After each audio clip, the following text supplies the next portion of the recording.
আমার আল্লাহ বলে এই জমিনটা আমি পুরায়া তামা বানা দিব। এই জমিনের মধ্যে যত পানি আছে পানিগুলো আমি আল্লাহ পুরায়া ছাই বানা দিব।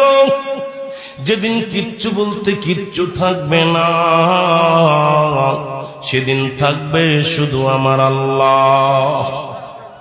আজকে কার জন্য সুদ খাও, কার জন্য ঘুষ খাও, কার জন্য ব্যভিচার করো, কার জন্য অন্যায় করো রে মন, কার জন্য তোমরা এত বাহাদুরি করো?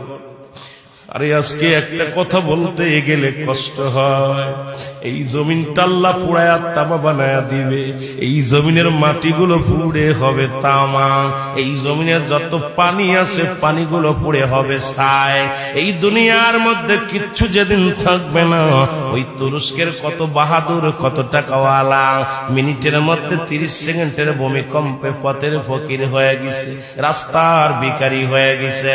আজকে তুমি দুনিয়ার মধ্যে কতই না মস্তানি করলা, এই দুনিয়ার কিচ্ছু নিয়ে যেতে পারবা না। এই মুসলমান, 1 নাম্বার মানুষের মৃত্যু হলে 1 নাম্বার বিপদ হলো মানুষের মরণ, 2 নাম্বার বিপদ হলো কবর, 3 নাম্বার বিপদ হলো কিয়ামতের ময়দান। একবার কেন চিন্তা করো না রে মন, একবার 1 নাম্বার মরণ, 1 নাম্বার বিপদ হলো মানুষের মরণ। এই মরণের পেয়ালা পান করতে হবে, এর মধ্যে কোন সন্দেহ নাই। জোরে জোরে চিল্লায়া বলা যাবে না, ঠিক কিনা?